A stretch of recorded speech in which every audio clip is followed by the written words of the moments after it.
একটুখানি কথা মতো। ঠাকুর শ্রীরামকৃষ্ণ দক্ষিণেশ্বর মন্দির হইতে কলিকাতায় আসিতেছেন।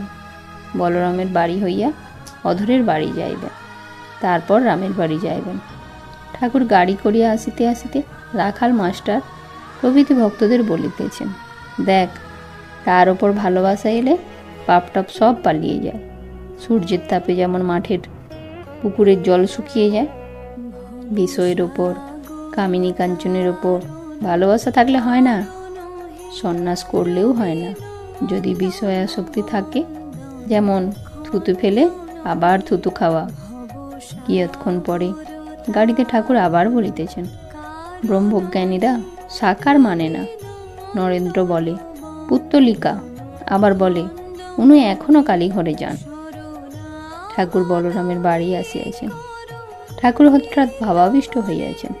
বুঝি দেখিতেছেন ঈশ্বর জীবজগৎ হইয়া রহিয়াছেন, ঈশ্বর মানুষ হইয়া বেড়াইতেছেন। জগৎ মাতাকে বলিতেছেন, মা, এ কি দেখাচ্ছ? থামো, আর কত কি? মানুষ তো কেবল খোলটা বই তো নয়, চৈতন্য তোমারই। মা, ইদানিং ব্রহ্মজ্ঞানীরা মিষ্টরস পায় নাই, চোখ শুকনো, মুখ শুকনো, প্রেম ভক্তি না হলে কিছুই হলো না। মা, তোমাকে বলেছিলাম একজনকে সঙ্গী করে দাও আমার মতো, তাই বুঝি রাখালকে দিয়েছ? ঠাকুর অধরের বাড়ি আসিয়াছেন। কীর্তনের আয়োজন হইতেছে। অধরের বৈঠকখানায় অনেকগুলি ভক্ত ও প্রতিবেশী ঠাকুরকে দর্শন করিতে আসিয়াছেন। সকলের ইচ্ছা ঠাকুর কিছু বলবেন। ঠাকুর ভক্তদের প্রতি বলিলেন, সংসার আর মুক্তি দুই ঈশ্বরের ইচ্ছা। তিনিই সংসারে অজ্ঞান করে রেখেছেন, আবার তিনিই ইচ্ছা করে যখন ডাকবেন তখন মুক্তি হবে। ছেলে খেলতে গেছে, খাওয়ার সময় মা ডাকে, যখন তিনি মুক্তি দেবেন তখন তিনি সাধুসঙ্গ করিয়ে নেন, আবার তাকে পাবার জন্য ব্যাকুলতা করে দেন।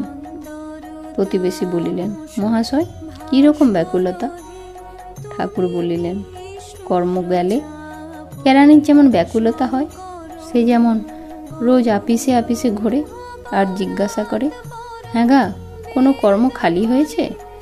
ব্যাকুলতা হলে ছটফট করে, কিসে ঈশ্বরকে পাবে?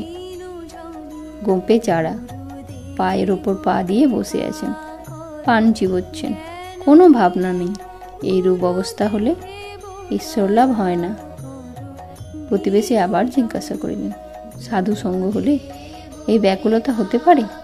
ঠাকুর বলিলেন, হ্যাঁ, হতে পারে, তবে পাষণ্ডের হয় না। সাধুর কমণ্ডলু 4 ধাম করে এলো, তবু যেমন তেতো তেমনি তেতো। এবার কীর্তন আরম্ভ হইয়াছে। গোস্বামী গান গাহিতেছেন। কীর্তন সমাপ্ত হইল। ঠাকুর শ্রীরামকৃষ্ণ ভক্ত সঙ্গে আলাপ করিতেছেন। ঠাকুর বলিতেছেন, গোপীরা কাত্যায়নী পূজা করেছিলেন। সকলেই সেই মহামায়া আদ্যাশক্তির অধীনে। অবতার আদি পর্যন্ত মায়া আশ্রয় করে তবে লীলা করেন, তাই তারা আদ্যাশক্তির পূজা করেন।